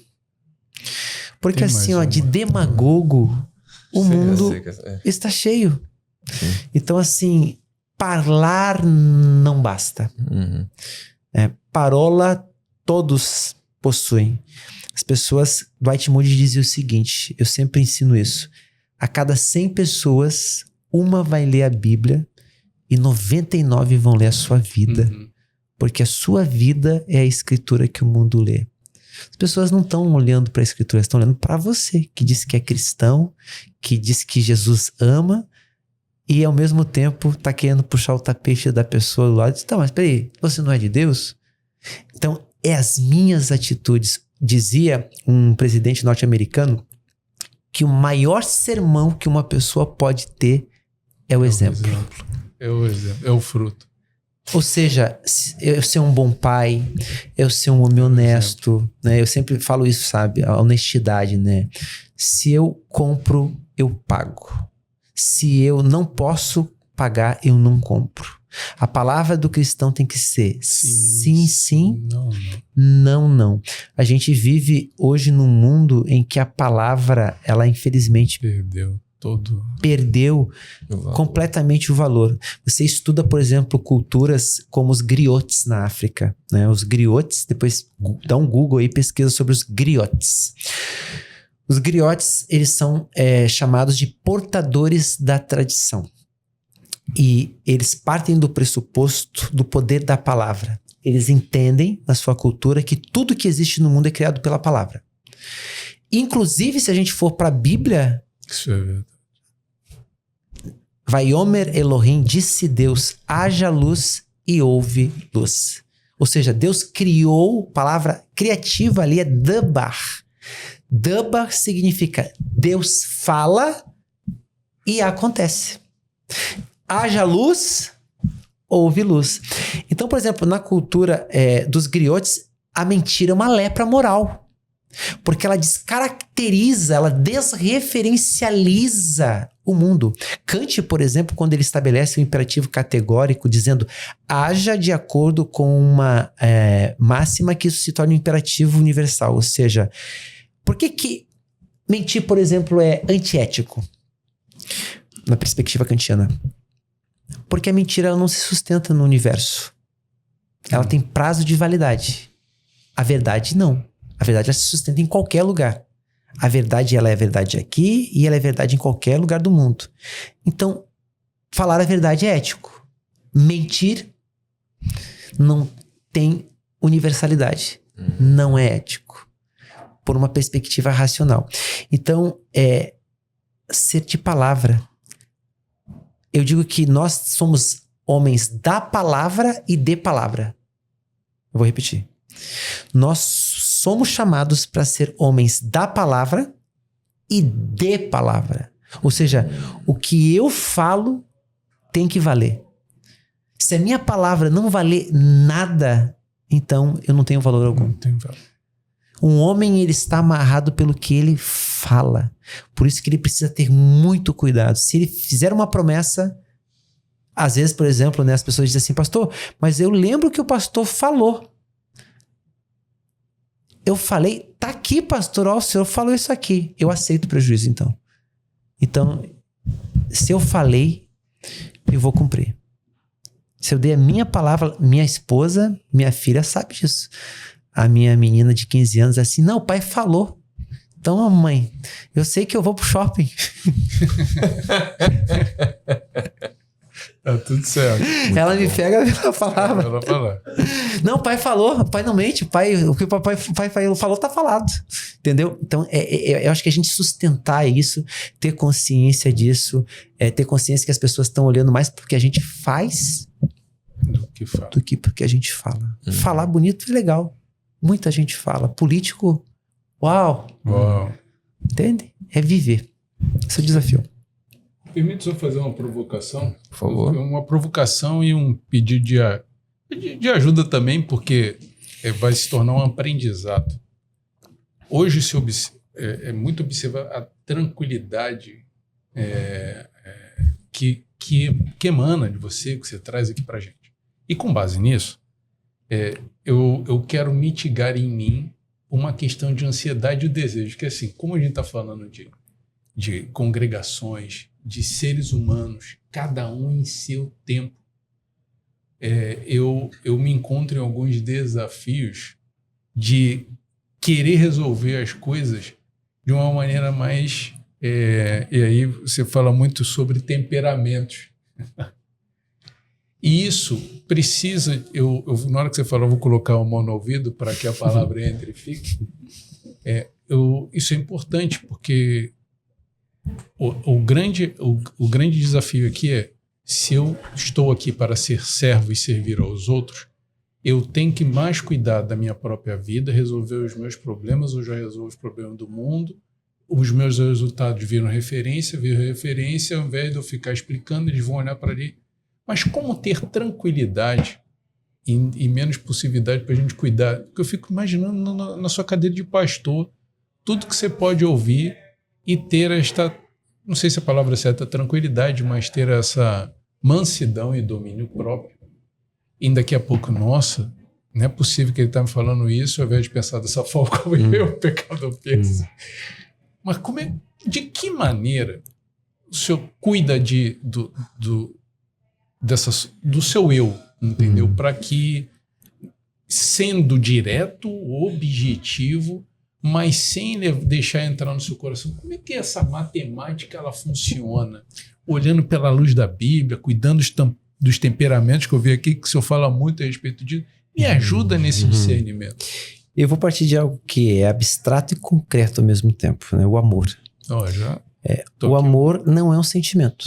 As pessoas cresceram ouvindo contos, literatura de que amor é algo que se sente. Amor é algo que se aprende. Amor é algo que se desenvolve. Amar é uma habilidade desenvolvida. E a gente pode aplicar isso para tudo na vida. Temperamento é uma habilidade. Ninguém nasce calmo, a gente já nasce chorando, né?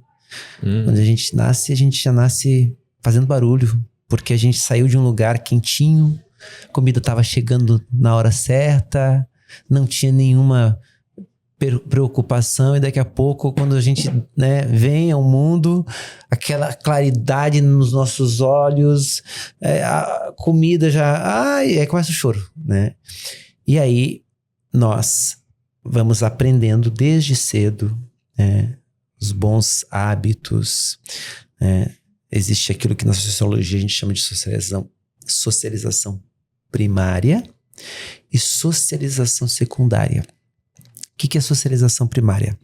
É toda a educação que a gente aprende dentro da nossa casa. Tira a mão daí, senão vai dar choque. Aí, não, eu vou colocar a mão. Aí você fica ali, por exemplo, alguém vai lá e desliga o disjuntor. Tomou choque. O papai falou que não era para colocar a mão ali. Eu tive o choque. Eu não vou mais colocar a mão ali. Eu já tomei choque quando era pequeno. Não sei se vocês tiveram essa experiência, né? De botar a mão na tomada, né? Com mais de 17 mil dias. Quem nunca? Eu uma vez tomei um choque tão violento que eu fiz xixi. De tão forte que foi o choque. Quando eu olhei, eu tava todo molhado. Fiquei grudado ali, gente. Aí alguém desligou. Não mexe mais aí. Eu aprendi que se eu colocasse a mão ali, eu ia tomar choque. Como é que a gente aplica isso para o autoconhecimento, para a gestão de si? Determinados sentimentos fazem mal. Drenam a nossa energia. Violentam o nosso ser. Sequestram a nossa subjetividade. Alteram a nossa percepção. Então, eu acredito que os choques que a vida vai nos dando, vai nos mostrando que determinadas escolhas conscienciais, elas fazem mal. Por exemplo, vingança é algo que faz mal. Desequilíbrio revela falta de conhecimento. Então, uma pessoa chega para abordar um assunto e a pessoa sai de si, mostrando que não tem controle sobre si, é uma pessoa que não governa a si mesma. Uma pessoa que não governa a si mesma não tem credibilidade. Eu escrevi um livro chamado Sabedoria Estoica e Cristã, do Pórtico ao Púlpito. O que eu descobri na minha pesquisa? Zenão de Sítio, ele, alguns séculos antes, na Estoa, ele começa a ensinar virtudes que podem ser desenvolvidas e que, uma vez desenvolvidas, treinam a alma. Então, por exemplo, um princípio estoico que a gente escuta o tempo todo. Se alguém fala mal de você, e se isso que essa pessoa fala te ofender, é sinal de que a pessoa estava certa. Mas se a pessoa fala e você sabe que aquilo que ela falou não condiz com a realidade, então você ignora. Mas se for verdade, diz o estoico, corrija-se. É você que tem o controle e não a pessoa, quando você leva para dentro do seu coração, por exemplo, a mágoa.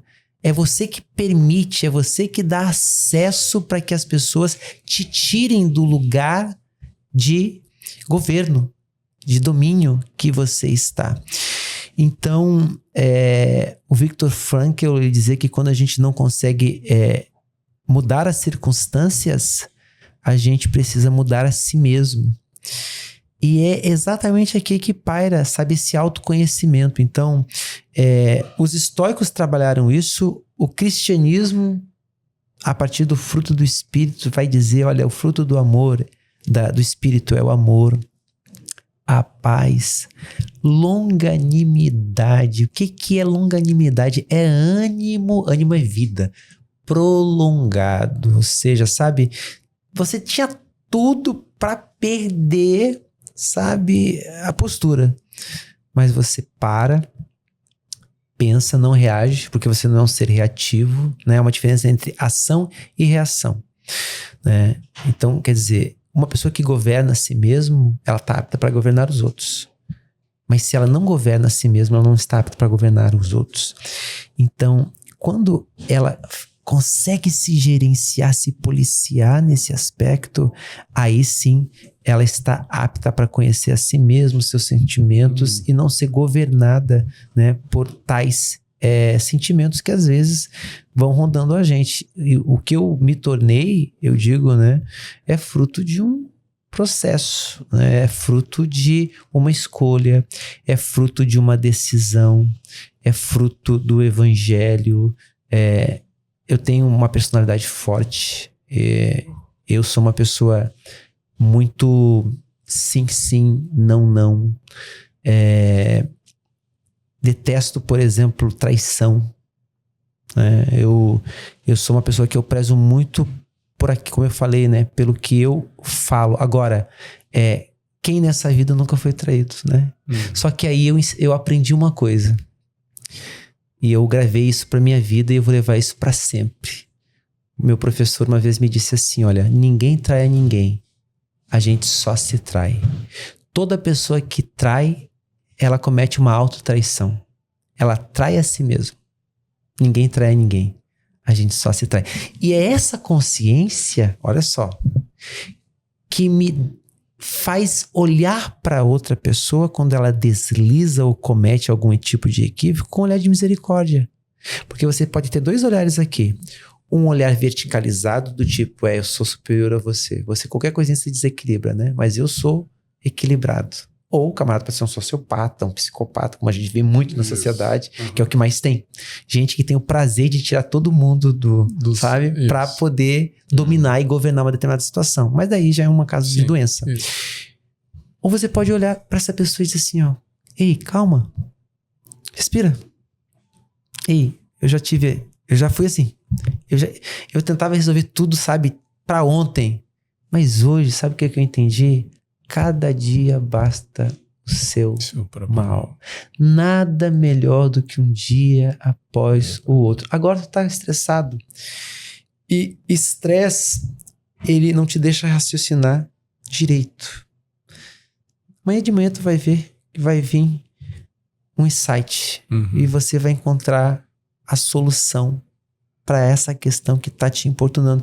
E aí a pessoa escuta, coloca em prática e ela diz, pastor, não é que deu certo mesmo? Olha, se eu tivesse feito ontem o que eu estava pensando fazer, talvez eu acho que eu não estaria nem aqui hoje, mas eu parei, pensei, esfriei a cabeça, saí daquele ambiente de estresse por um momento, fui tomar um copo d'água, pastor, melhorou. E aí a pessoa leva isso para a vida, como aprendizagem, e é isso que faz a gente estar aqui. Falar da forma como a gente fala, se comunicar como a gente se comunica, é um processo, né? Ninguém chega à estatura, né, de varão perfeito sem passar até Jesus. Jesus foi adolescente. A gente às vezes pensa em Jesus adulto e fazendo milagre. Não, Jesus foi uma criança. Jesus brincou. Jesus leu a Torá, passou pelo Bar Mitzvah, toda a experiência. Maria disse para ele, filho, não faz isso, filho. Aí não. Ele passou por todo esse processo, como nós passamos. Jesus entrou na história como nós entramos. Foi tentado em tudo, da mesma forma que nós, só que sem pecado. Então ele experimentou a nossa condição em toda a necessidade, mas cirou, mas não pecou. E aí entra uma outra discussão. Pastor, como é que eu me iro? Me ensina aí.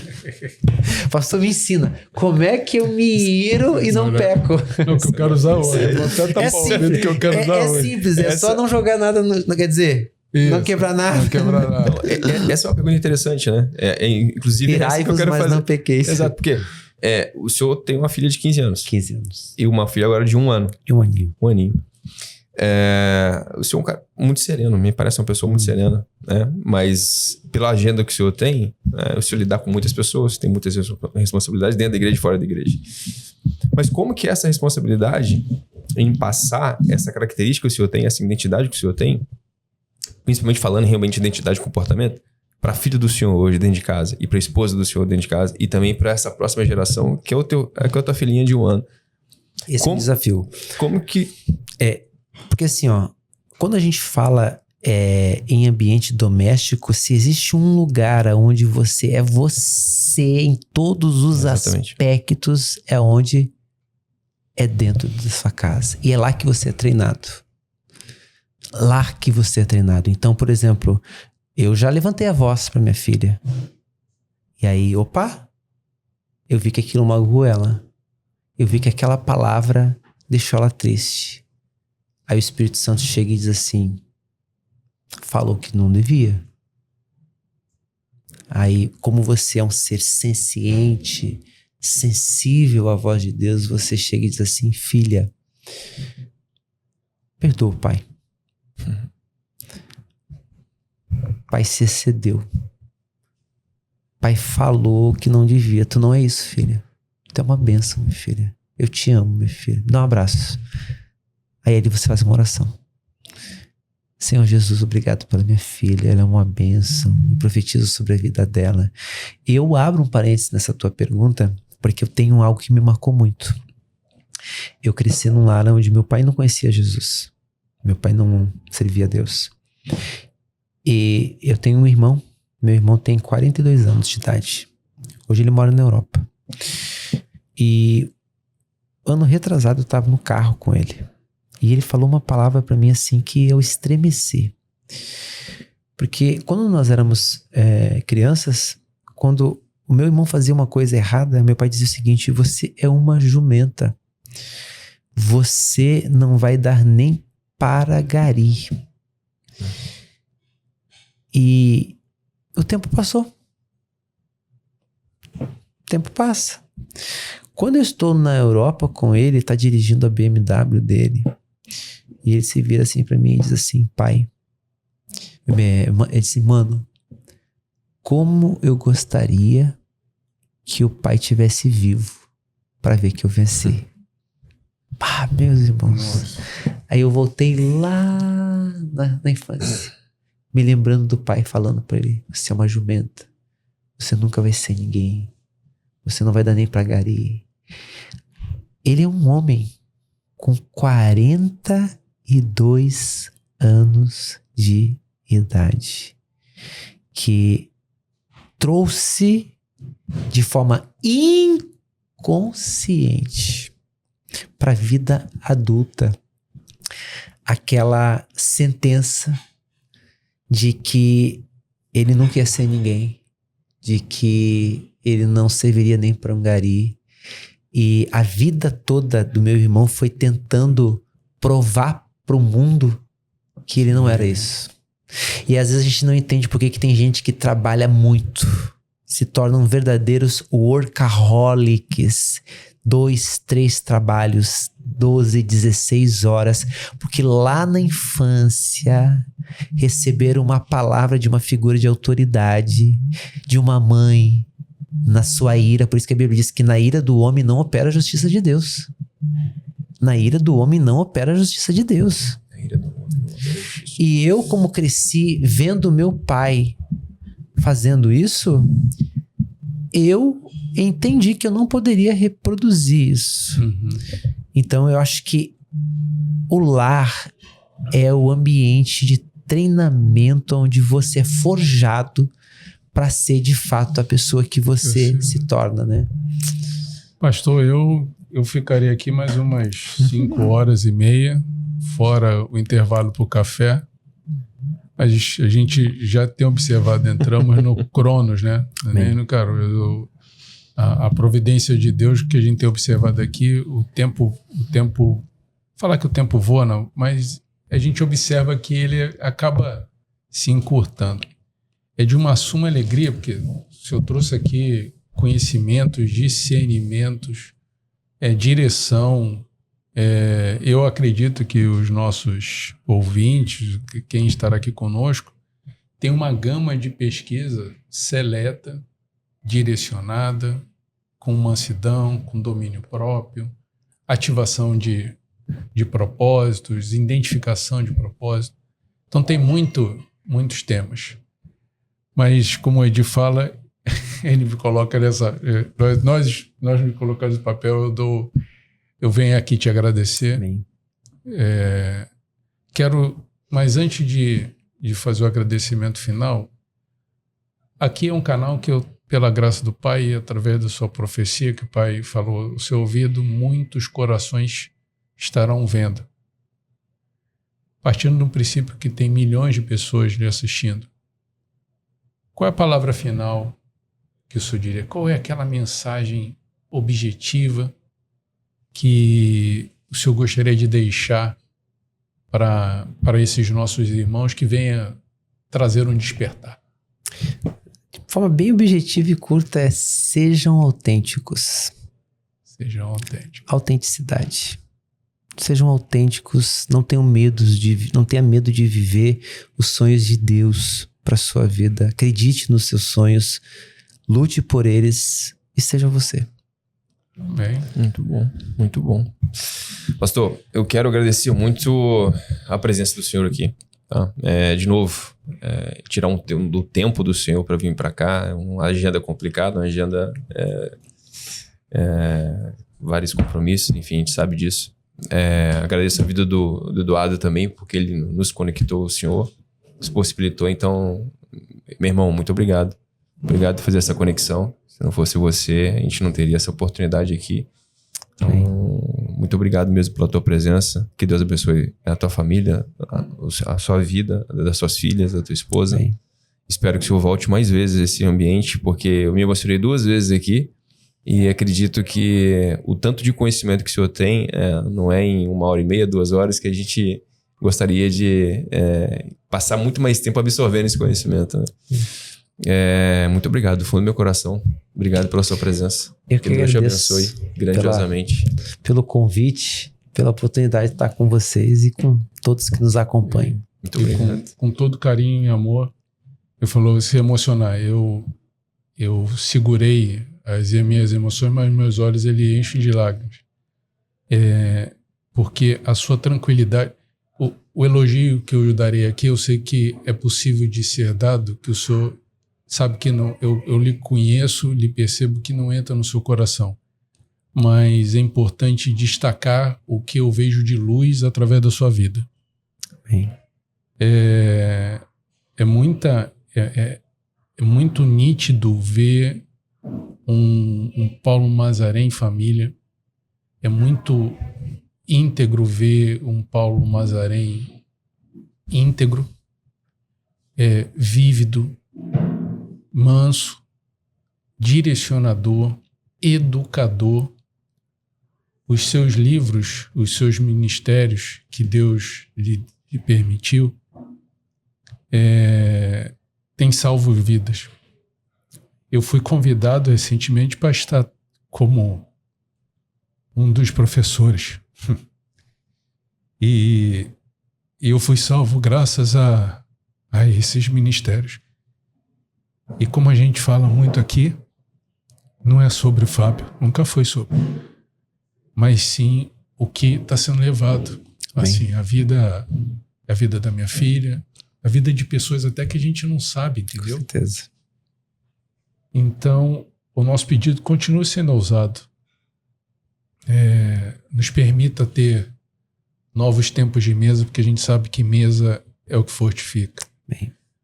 Nos permita ter a oportunidade de ter, é um pedido, mas outras conexões para ter esses novas mesas, novos conselheiros.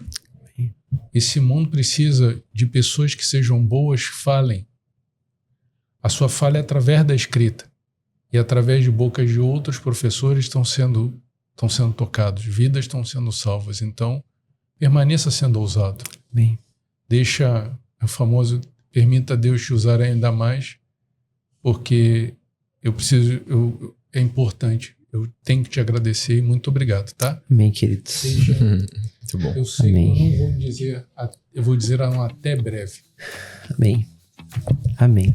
Meus irmãos, o findar aqui é com alegria que a gente finda. Pedir de novo, com uma alegria, muito obrigado. Obrigado a todos, os dois, a nossa amiga que está aqui, todos que estão aqui. E vocês, meus irmãos, sejam muito bem-vindos a um novo tempo dentro do Longevos. Sejam muito bem-vindos a um processo de ativação. A vinda do nosso amigo, irmão, em Cristo, irmão, agora me permita, Amém. sendo ousado, se é que eu vou dizer, sendo ousado, creio que algo que já saiu dos nossos controles, mas é tudo para vocês, tá bom? Até breve. Ô, glórias, vamos que vamos. Até o próximo episódio de Longevos. Por quê? Porque viver bem é viver com saúde. Saúde. Amém. Amém.